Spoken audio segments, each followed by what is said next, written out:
নমস্কার প্রিয় শ্রোতা বন্ধুরা, রাধাকৃষ্ণ উইথ পিয়ালি চ্যানেলে আমি পিয়ালি আছি। আজ আপনারা শুনছেন মহাভারত। প্রিয় শ্রোতা বন্ধুরা, রাধাকৃষ্ণ উইথ পিয়ালি চ্যানেলে আমি আজ আপনাদের সাথে পাঠ করে শোনাতে চলেছি মহাভারত পর্ব চতুর্থ পর্বে আজ আপনারা শুনবেন সমুদ্র মন্থনের স্থানে মহাদেবের আগমন। অর্থাৎ এই যে সমুদ্র মন্থন হয়েছিল এবং সেখান থেকে নানানবিধ অলঙ্কার, নানান রত্ন এবং এই যে সমুদ্র মন্থন থেকে হাতি অর্থাৎ ঐরাবত এবং এছাড়াও ঘোড়া সমস্ত কিছু উঠেছিল সমুদ্র মন্থনের থেকে। প্রিয় শ্রোতা বন্ধুরা, লক্ষ্মী দেবী যখন পাতালে চলে গেছিলেন, এই যে সমুদ্র মন্থনের প্রধান কারণই হলো দেবী লক্ষ্মীকে পুনরায় ফিরিয়ে পাওয়ার জন্য। কারণ প্রিয় শ্রোতা বন্ধুরা, দেবী লক্ষ্মী ঋষি দুর্বাসার অভিশাপে কিন্তু স্বর্গ থেকে পাতালে চলে গেছিলেন এবং দেবী লক্ষ্মীকে পাতাল থেকে পুনরায় উদ্ধার করার জন্যই এই সমুদ্র মন্থনে করা হয়েছিল। এবং এই সমুদ্র মন্থন থেকে নানান ধনরত্ন এবং দেবী ধনন্তরী তথা অমরত্ব এবং অমর এবং অমৃত পর্যন্ত উঠে এসেছিল। প্রিয় শ্রোতা বন্ধুরা, আপনারা শুনছেন সেই মহাভারতেরই সমুদ্র মন্থন স্থানে এবার দেবাদিদেব মহাদেবের আগমন কি হেতু, তাই আপনারা শুনতে থাকবেন আজকের পর্বে। প্রিয় শ্রোতা বন্ধুরা, আপনাদের কাছে বিনীত অনুরোধ, ভালো লাগলে অবশ্যই আপনাদের গুরুত্বপূর্ণ মতামত দিয়ে জানাতে ভুলবেন না।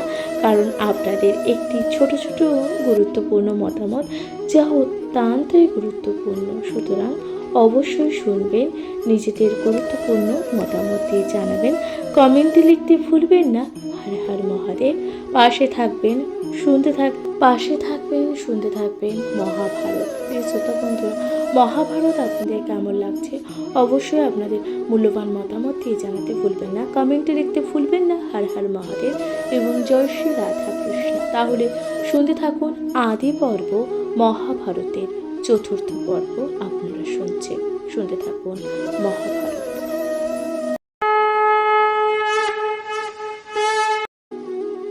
প্রিয় শ্রোতা বন্ধুরা, মহাভারত আপনাদের সাথে পাঠ করে শোনাতে পেরে অনেক বেশি আনন্দিত অনুভব করছি।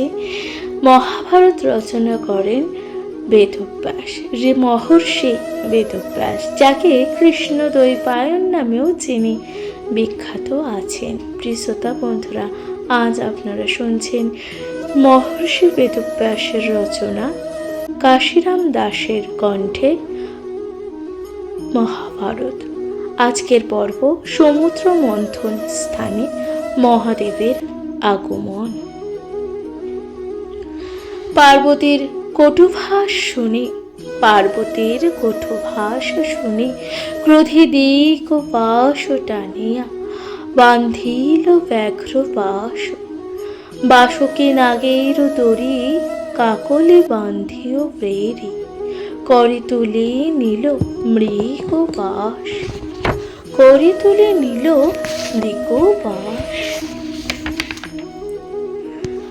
কপালেতে শশীকলা, গলে শোভে হারমালা। করযোগে কঞ্চুক কঞ্চন, ভানু বৃহদ্ধান শশী। ত্রিবিধ প্রকারে ভূষি, ক্রোধে যেন প্রলয় কিরণ। যেন গিরি হিমকুটে আকাশে লোহিল উঠি। ভ্রমে গঙ্গা মধ্যে জটাজট, রজত গিরির আভা। কোটি চন্দ্র মুখ শোভা, ফণিমণি বিরাজে মুকুটে। গলে তোলে কালুষা, টঙ্কারি পিনাক চাপ ত্রিশূল খণ্ডাগ্ন নীলা করে। সাজিল শিবের সেনা যক্ষ রক্ষ আগো জনা, ভূত প্রেত ভুচর খেচরে, আগে ধায় যত দানা, কান্ধেতে অযুথ নানা, মুখরবে মহাকোলাহল। অর্থাৎ এই যে মহাদেবের দেহের রূপের বর্ণনা করা হচ্ছে। মহাদেবের কপালে কি রয়েছে? কপালেতে শশীকলা অর্থাৎ চন্দ্র বিরাজিত, গলায় আছে হারের মালা, করযোগে আছে কুঞ্চুক কুঞ্চন। এবং মহাদেব যেখানে ত্রিশূল ও খটাঙ্গ নিয়ে ঘুরে বেড়ায়, এবং মহাদেবের সাথে আছে শিবের সেনা। কে কে? ভূত প্রেত ভুচর খেচর, এরা সকলেই মহাদেবের অর্থাৎ শিবের সেনা। ডমরুর ডিমি ডিমি আকাশ পাতাল ভূমি, কম্পন্বিত ত্রৈলোক্য মণ্ডল, বৃষভ সাজাই বেগে, আনি নন্দী দিল আগে। নানা রত্ন নানা রত্নে করিয়া ভূষণ, নানা রত্নে করিয়া ভূষণ, ক্রোধে কাঁপে ভূতনাথ, ক্রোধে কাঁপে ভূতনাথ। যেন কদলীর পাত, যেন কদলীর পাত। অতি শীর্ঘ কইল আরোহণ, অতি শীর্ঘ কইল আরোহণ। আগুদলে সেনাপতি, ময়ূরের বাহনে গতি, শক্তি করে দেব সরানন, শক্তি করে দেব সরানন।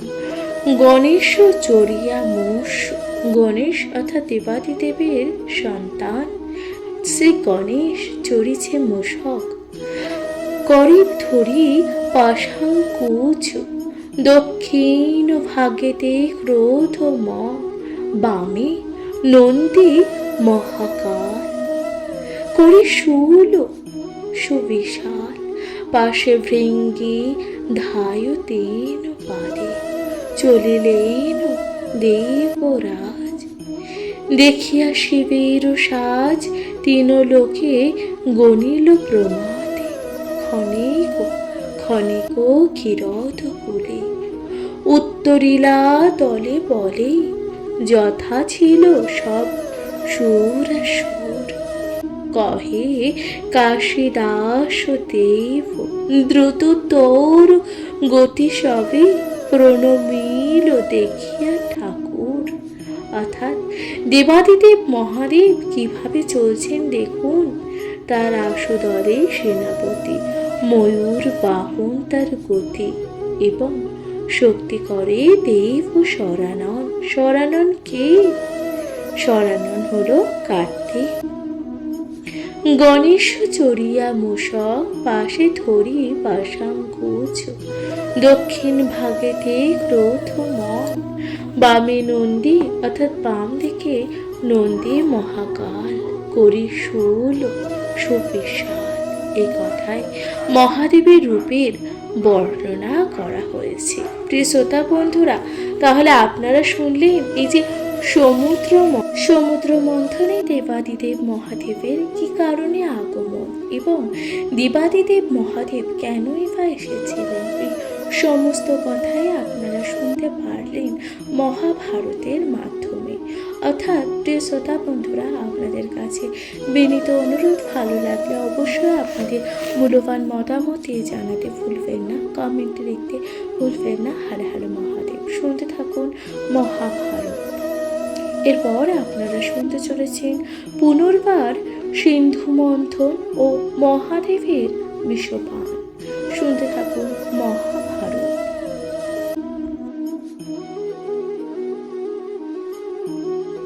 নমস্কার প্রিয় শ্রোতা বন্ধুরা, রাধা কৃষ্ণ বেদ পিয়ালি চ্যানেলে আমি পিয়ালি আছি। আজ আপনারা শুনছেন পুনর্বার সিন্ধু মন্থন ও মহাদেবের বিষপান, অর্থাৎ সবচেয়ে গুরুত্বপূর্ণ তথ্য, গুরুত্বপূর্ণ যা বিষয় আজকের পর্বে মহাভারতের আজকের পর্বে মহাদেবের বিষপান কেন করেছিলেন সে সমস্ত ঘটনা তথ্য আজ আপনারা শুনবেন। শুনতে থাকুন মহাভারত। করযোগে দাঁড়াইয়া সব দেবগণ, করযোগে দাঁড়াইয়া সব দেবগণ, শিব বলে মথ সিন্ধু থামাইলা জ্ঞানী। অর্থাৎ করযোগে হাত জোর করে দাঁড়িয়ে আছে সমস্ত দেবগণ। শিব বলে, হে সিন্ধু থামাইলা কেন? এই যে মন্থন, এই যে সিন্ধু নদীর যে মন্থন, তা তোমরা কেন থামাইলা? এই কথা দেবাদিদেব মহাদেব তখন দেবতাদের কাছ থেকে জানতে চাইলেন। ইন্দ্র বলে, মন্থন হইল দেব শেষ, নিবারিয়া আপনি গেলেন ঋষিকেশ। এক ক্রোধে আছিলেন দেব মহেশ্বর, এক ক্রোধে আছিলেন দেব মহেশ্বর। তাহাতে ইন্দ্রের বাক্যে কম্পে কলবর। শিব বলে এত গর্ব তোমার সভাকার, এত গর্ব তোমার সভাকার। আমারে হেলন করি তুমি অহংকার। রত্নাকর মথি রত্ন নীলা সভে পাঠে, কেহ চিত্তে না করিয়া আছরে ধৈর্যটি। যা করিলা তাহা কিছু নাহি করি মনে, আমি মথিবারে বলি করহ হেলমি। অর্থাৎ কি বলছে দেখুন, শিব বলছেন ইন্দ্রের কথা শুনে মহাদেব বলছেন যে এত গর্ব তোমাদের সভাকার, আমারে হেলা করেছ, আমায় করেছ অহংকার। এই যে যখন রত্ন মণি মাণিক্য সবই তো নিজেদের মধ্যে বন্টন করে নিয়েছ, কেহ চিত্তে না করিলে আছরে এই ধৈর্যটি। যা ইচ্ছা তাই তোমরা করেছ, আমি মন্থন বলি করিব হেলনে। এতক বলিয়া দেব মহেশ্বর, অর্থাৎ এই সমস্ত কথা বলে দেবাদিদেব বললেন, ভয়েতে দেবরা কেহ না কইল উত্তর। অর্থাৎ এই সমস্ত কথা শুনে দেবাদিদেব মহাদেবের এই সমস্ত প্রশ্নের উত্তর কোনো দেবতারা তখন আর দিতে পারলেন না। নিঃশব্দে রহিল যত দেবেরও সমাজ, করজোরে বলয় কশ্যপ মুনিরাজ। করজোরে বলল তখন কশ্যপ মুনিরাজ, অবধান করো দেব পার্বতীর কান্ত। অবধান করে তখন দেব ও পার্বতীর কান্ত। কহিবে ক্ষীরদ সিন্ধু মন্থন বৃত্তান্ত। কহিবে এই যে ক্ষীরদ সিন্ধু মন্থন বৃত্তান্ত। পারিজাত মাল্য দুর্বাসার গলে ছিল। পারিজাত মালা তখন দুর্বাসার করে ছিল। দেখুন এই যে সমুদ্র মন্থন কি কারণে হয়েছে তার বৃত্তান্তই এখন বর্ণনা করতে চলেছি। পারিজাত মাল্য ছিল দুর্বাসার কলে, স্নেহে সেই মাল্য মুনি ইন্দ্র গলে দিল। অর্থাৎ একটা পারিজাত ফুলের মাল্য ছিল ঋষি দুর্বাসার গলায়। স্নেহের বশবর্তী হয়ে ঋষি দুর্বাসা সেই মালাটা দিল ইন্দ্রের গলায়। গজরাজে আরোহণে ছিল পুরন্দর, সেই মাল্য দিল তার দন্তের ওপর।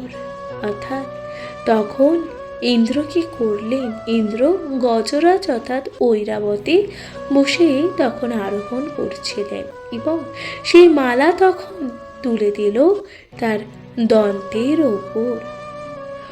সহজে মাতঙ্গ অনুক্ষয়ে মদে দন্ত পারিজাত পশু জাতি নাহি জানে মালা মুনি দত্ত। শুনি সুখে জড়াইল মালা ফেলিল ভূতলে, দেখিয়া দুর্বাসার ক্রোধে অগ্নি সমচলে। অর্থাৎ পশুরা কি বোঝে এটা কোন মুনির দেয়া, কোন মালা, কোন ফুলের মালা? এ কথা কি কোনো নিরীহ অবলা পশু কি জানে? তা কিন্তু নয়। সেই মালা তখন সেই ঐরাবত কি করলেন, ইন্দ্রের বাহন ঐরাবত সেই মালা সে দাঁতে করে নিয়ে ফেলে দিলেন এবং সেই মালা তখন মাটিতে পড়ে গেল এবং তা দেখে ঋষি দুর্বাসার ক্রোধে চোখ তখন অগ্নিসম হয়ে উঠল। অহংকারে ইন্দ্র মোরে অবজ্ঞা করিল, মোর দত্ত পুষ্পমালা ছিঁড়িয়া ফেলিল।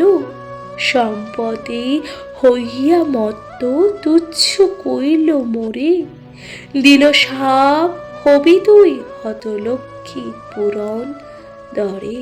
অর্থাৎ ঋষি দুর্বাসা তখন কি করলেন, এতটা রেগে গেলেন, বললেন হে ইন্দ্র, তুই ধন ঐশ্বর্যের লোভে তুই আজ আমাকে অবজ্ঞা করলি, আজ তুই আমাকে অবজ্ঞা করলি শুধুমাত্র অর্থের লোভে। এই অর্থ তোর কাছে থাকবে না, তুই লক্ষ্মী ছাড়া হবি। এই অভিশাপ তখন মহর্ষি দুর্বাসা দিলেন। ব্রহ্মশাপে লোক ও মাতা প্রবেশিলা জলে, লক্ষ্মী বিনা কষ্ট হইল ত্রিলোক্য মণ্ডলে। লোকের কারণে ব্রহ্মা কৃষ্ণে নিভে দিল, সমুদ্র মথিতে আজ্ঞা নারায়ণ কইল। অর্থাৎ দেখুন, এই যে তখন এই যে লক্ষ্মী ছাড়া হওয়ার অভিশাপ মহর্ষি দুর্বাসা দিলেন, এই যে অভিশাপের ফলে দেবী লক্ষ্মী তখন জলের মধ্যে প্রবেশ করলেন এবং এই লক্ষ্মী ছাড়া হওয়ার ফলে এই যে ত্রিমণ্ডল ত্রিজগৎ কিন্তু একেবারেই ভেঙে পড়ল। তখন দেবাদিদেব মহাদেব এবং সমস্ত দেবতারা, কৃষ্ণ, ব্রহ্মা ও সকলেই তখন চিন্তা করল সমুদ্র মন্থন করবার। এই হেতু ক্ষীরদ মথিলা পুরন্দর, শেষ মথনের দড়ি মথিল মন্দর।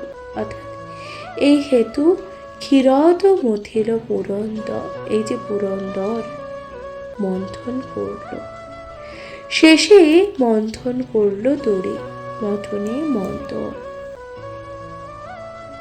অনেক উৎপাত হইল বরুণের পুরী, লক্ষ্মী দিয়া আসি স্তব কহিল গদা ধরে। নিবারিয়া মন্থন গেলেন নারায়ণ, পুনু তুমি আজ্ঞা করো মন্থন কারণ। বিষ্ণু বলে বড় বলি আছিল আমর, এবে বিষ্ণু বিনা শান্ত সব কলেবর। দ্বিতীয় মন্থন দড়ি নাগরাজ শেষে, সাক্ষাতে আপনি দেব দেখো তার ক্লেশ। অঙ্গের যতক হার সবে হইল চূর, অঙ্গের যতক হার সবে হইল চূর।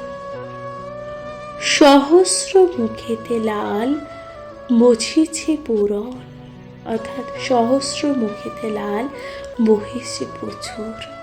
বরুণের যত কষ্ট, বরুণের যত কষ্ট, না যায় কথন। তব আজ্ঞা নাহি করি, করিছে মথন। শিব তখন বলে, আমা হেতু মথ একবার, আমা হেতু মথ একবার। আগমনে অকারণ না হোক আমার। শিব বাক্য কারো শক্তি লঙ্ঘি পারে পারে। পুনরূপী মন্থন করিল সুরাসুরে। শ্রমিতে আসক্ত, শ্রমিতে আসক্ত কলেবর সর্বজনা।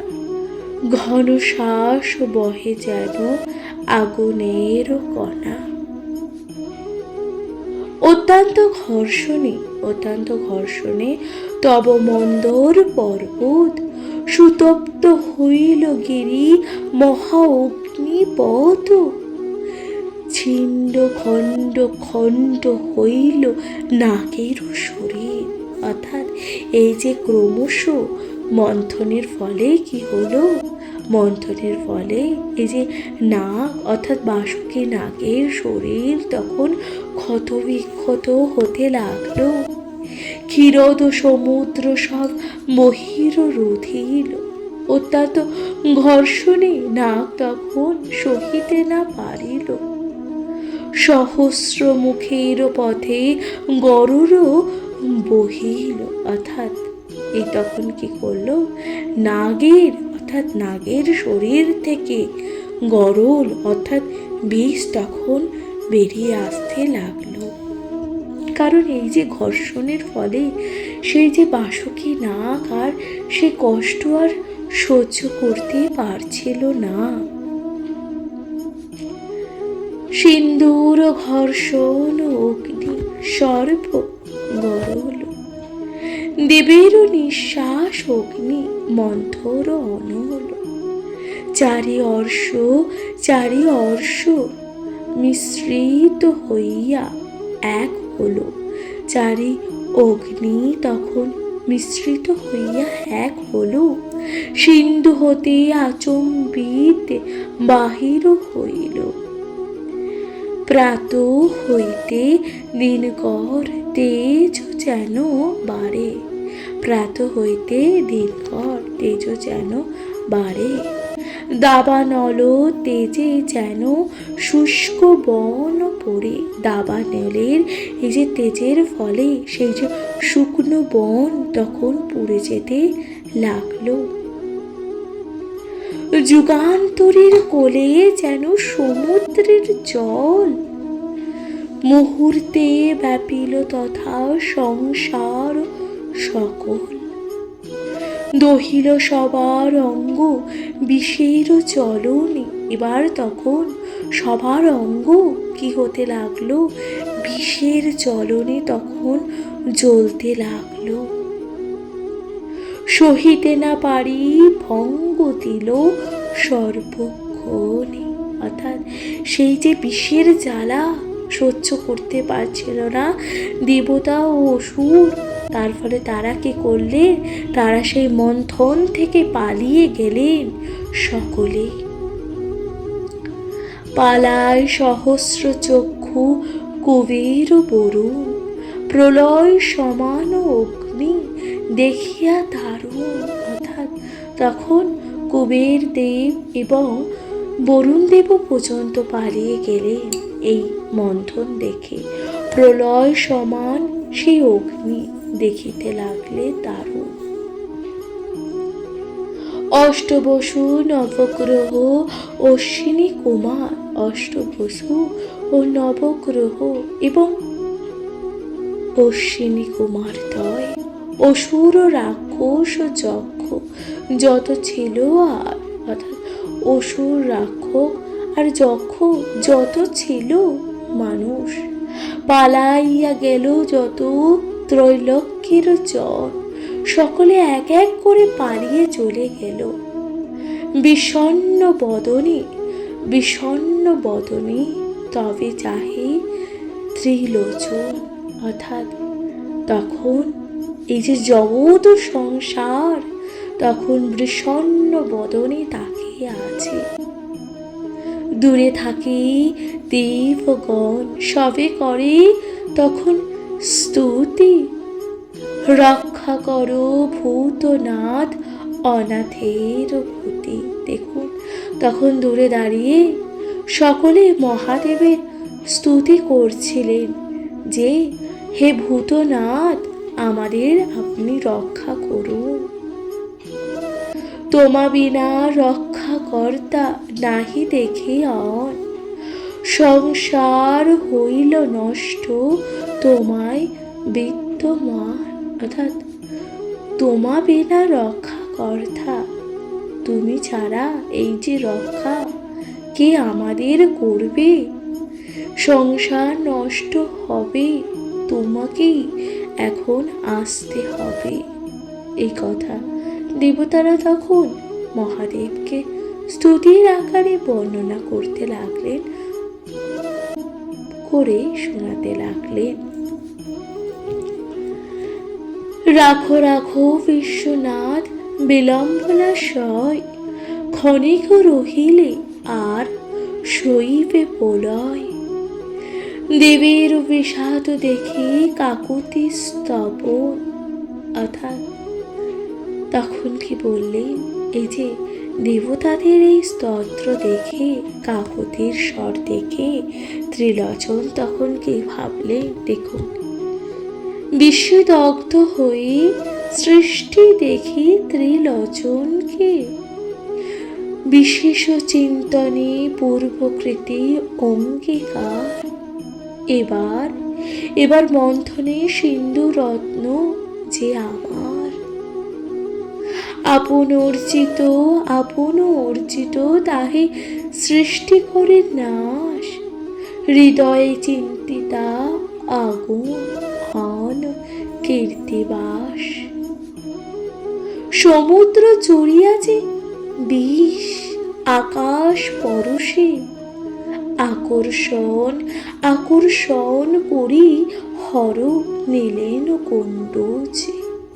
তখন কি করলেন? দেখুন, এই যে পুরো সমুদ্র জুড়ে কি বিষ ছড়িয়ে আছে, এবার মহাদেব তা আকর্ষণ করে নিলেন তা কুণ্ডুচে। দূরে থাকে সুরাসুর দেখি কৌতুকে, করিলেন বিষপান এক চুমুকে। অর্থাৎ দূরে দাঁড়িয়ে দেবতারা ও অসুর সকলেই কৌতূহলের চোখে দেখে মহাদেব কেমন ভাবে এক চুমুকে বিষ পান করলেন। অঙ্গীকার পালন স্বধর্ম দেখবারে, কণ্ঠেতে রাখিলেন বিষ না হলো উদরে। অর্থাৎ মহাদেব সেই বিষ তখন কি করলেন? নিজের কণ্ঠে রাখলেন। সেই বিষ কিন্তু তিনি উদর অবধি পৌঁছাতে দিলেন না। নীলবর্ণ কণ্ঠ আত্মাপেহ বিশ্বনাথ, নীলকণ্ঠ নামে তাই হইল বিখ্যাত। অর্থাৎ নীলবর্ণ কণ্ঠ হলো তখন দেবাদিদেব মহাদেবের, তাই তখন থেকে তার নাম কি হলো? নীলকণ্ঠ নামে বিখ্যাত হলো। আচার্য দেখিয়া যত ত্রৈলোক্যের জন, কৃতাঞ্জলি করি হরি করেন স্তবন। আচার্য হয়ে মানুষ ত্রৈলোক্যের অর্থাৎ এই যে তিনটি জগতের সকল মানুষ দেখতে লাগলেন এবং তারা কৃতাঞ্জলি পুষ্পে তারা তখন দেবাদিদেব মহাদেবের স্তবন বর্ণনা করতে লাগলেন।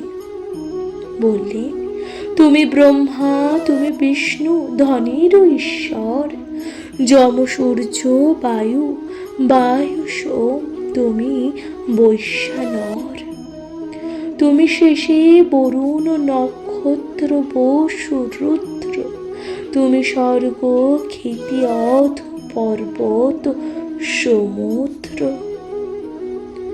যোগ, জ্ঞান, বেদ, শাস্ত্র, তুমি যজ্ঞ, জপ, তুমি ধ্যান, ধারণা, তুমি সে উপক্তপ, অকালে করিলে তুমি এই মহাপ্রলয়, অকালে করিলে তুমি এ মহাপ্রলয়, কি করিব আজ্ঞা দেও হে দেহ মৃত্যুঞ্জয়।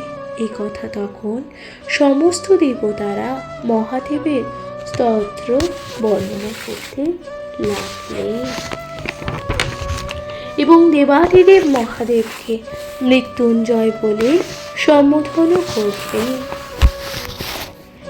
এত শুনি আজ্ঞা দিল, এত শুনি আজ্ঞা দিল দেব মহেশ্বর, রাখনিয়া যথাস্থানে আছিল মন্তর, মন্থন নিবৃত্তি করো নাহি আর কাজ, অনেক পাইলে কষ্ট দেবের সমাজ, অনেক তুমি পাইলে কষ্ট এই যে দেবের সমাজ থেকে।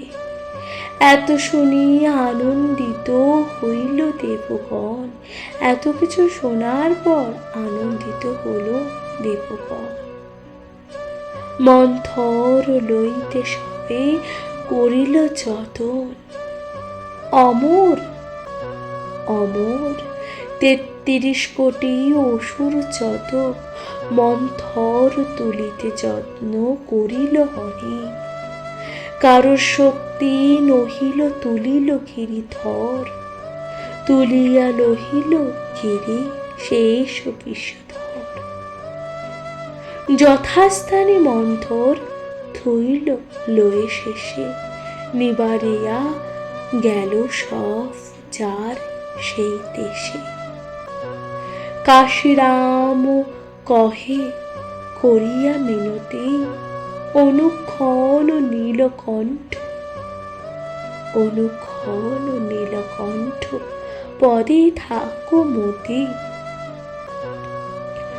মহাভারতের কথা সুধা হইতে সুধা করিলে শ্রবণে পায় যায় ভবঘোটা। অর্থাৎ কাশীরাম দাস কহে, এই যে করিয়া মিনতি, কাশীরাম দাস মিনতির করে বলছে, নীলকণ্ঠ করে বলছে মহাভারতের কথা সুধা হইতে সুধা, এবং এই কথা শ্রবণ করিলে পান করবে এক অমৃতের আস্বাদন আপনারা পান করবেন।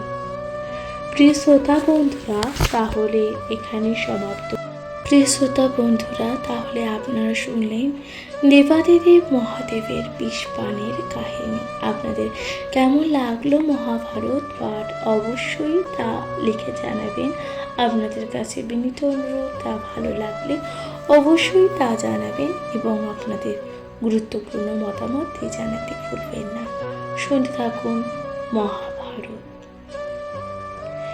এর পরবর্তীতে আপনারা শুনবেন অমৃতের নিমিত্ত ও সুরাসুরের দ্বন্দ্ব ও শ্রীকৃষ্ণের মোহিনী রূপ ধারণ। শুনতে থাকুন মহাভারত।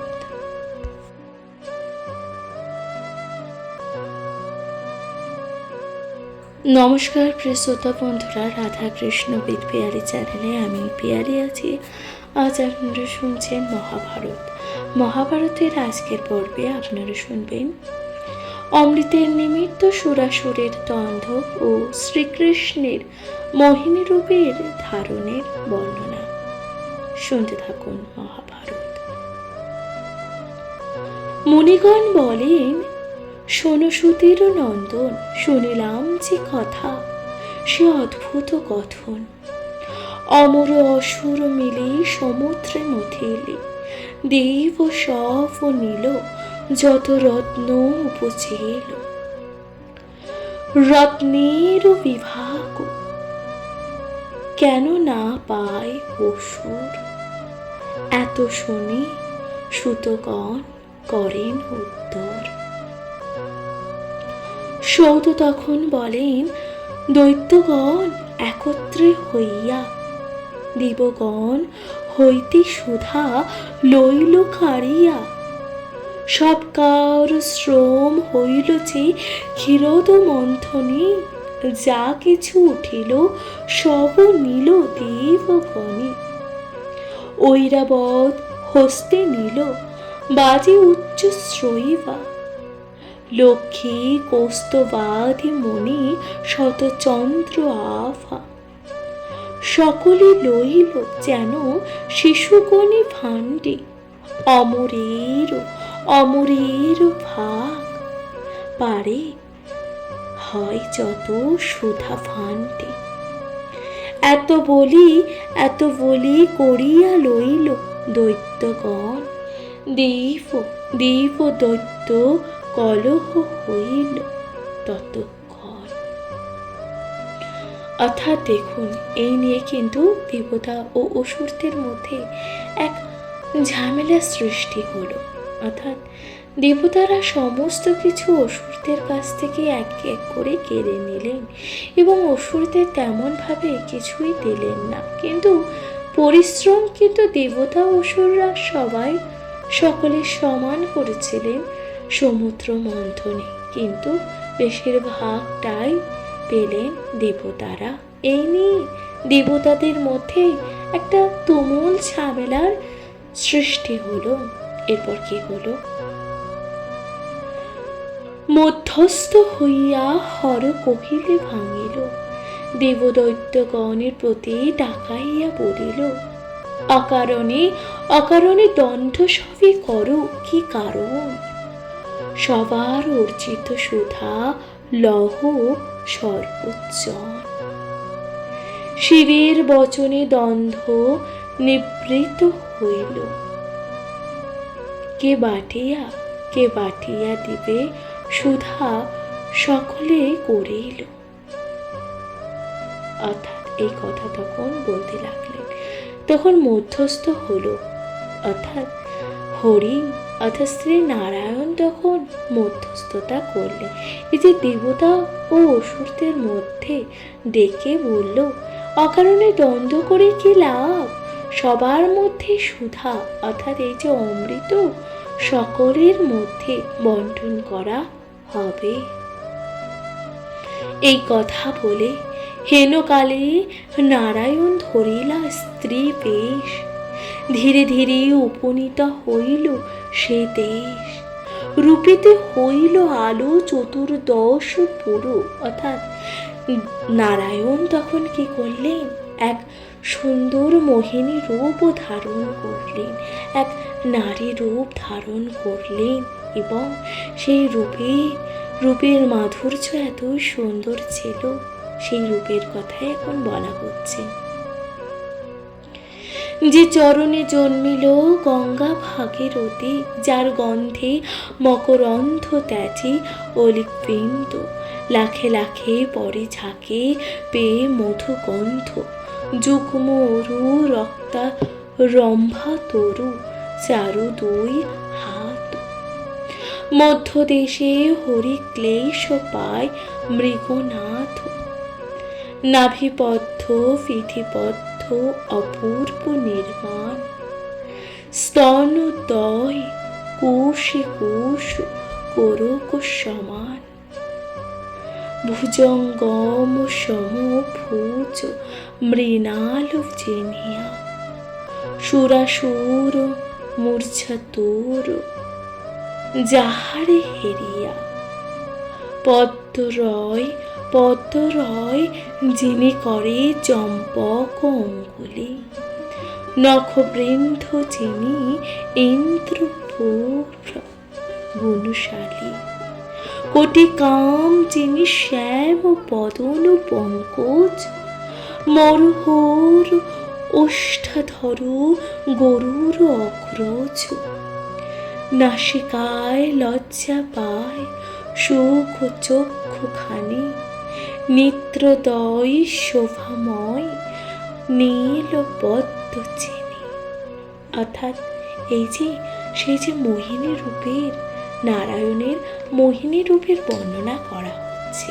দেখুন, পুষ্প চাই হরে তাপ যোগ ভঙ্গিয়া, গলে প্রাত দেবনাথ দিয়া নাকেই শিরা, পিতবাস করে রাস স্থিতি সৌমা তিনি, দন্তপাতি করে দুতি মুক্তার গাথনি, দীর্ঘ কেশে পৃষ্ঠ দেশে বেনি লম্ববান, আচম্বিতে উপনীতে সভা বিদ্যমান, দৃষ্টিমাত্রে সর্বগাত্রে কামেতে দোহিল, সুরাসুর তিন পুর ঢালিয়া পড়িল, সর্বে মূর্ছাগত হইল দেখিয়া মোহিনীকে, কতক্ষণ চেতন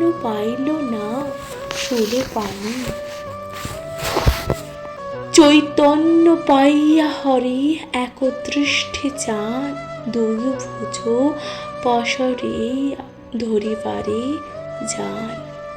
কন্যা বলে যোগী, কন্যা বলে যোগী, তোর কেমন যে প্রকৃতি, ধরিতে আইছি পোড়া হয়ে ছন্নমতি।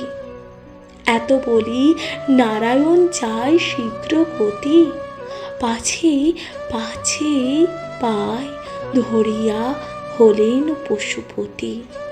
হরে বলে হরিণ আঁখি মুহূর্তের রবে, দাঁড়াইয়া তুমি মরে এক কথা কহ, কে তুমি, কোথায়, কে তুমি, কে তুমি, কোথায় থাকো কাহার নন্দিনী। এই কথা মহাদেব তখন জিজ্ঞাসা করলেন। কি হতো আইয়া হেতা কহ সত্যবাণী, ত্রৈলোক্যের মাঝে যত আছে রূপবতী, তব পৌধ নথ নিন্তে সবকার জ্যোতি, দুর্গা লক্ষ্মী সরস্বতী শচী অরুন্ধতী, উর্বশী মেনকা রম্ভা তিলোত্তমা রতি, নাগিনী মানসী দেবী ত্রৈলোক্য বাসিনী, সবে মোরে জানি আমি সবকারে জানি, ব্রহ্মাণ্ডে আছোহ কভু না শুনি না দেখি, কোথা থেকে কোথা হতে আইছা সত্য কহ শশীমণি। কন্যা বলে বুড়া তোর মুখে নাহি লাজ, মোর পরিচয়তে তোমায় কোন কাজ, তৈলবীণা অঙ্গে ছাই শিবে জটা ভার, তাম্রুল বিহনে দন্ত স্ফটিকের আকার, বসন না মিলি পরিধান বাক ছাল, দিঘর হাতের নখ পাকা কোপধারে, অঙ্গে দুর্গন্ধে ওঠে মুখের বমন, না জানি আছরে কিবা বদনে দশন, মোর অঙ্গ গন্ধে দেখো ব্রহ্মাণ্ড পূরিত,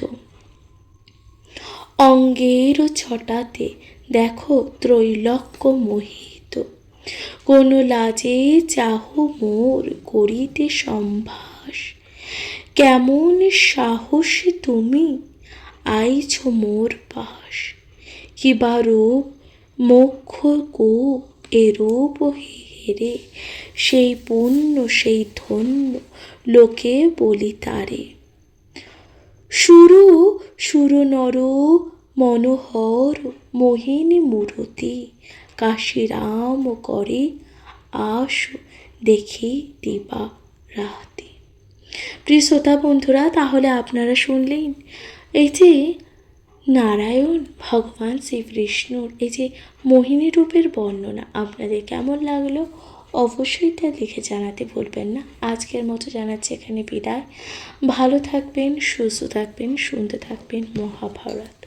কমেন্টে লিখতে ভুলবেন না। হর হর মহাদেব। নমস্কার।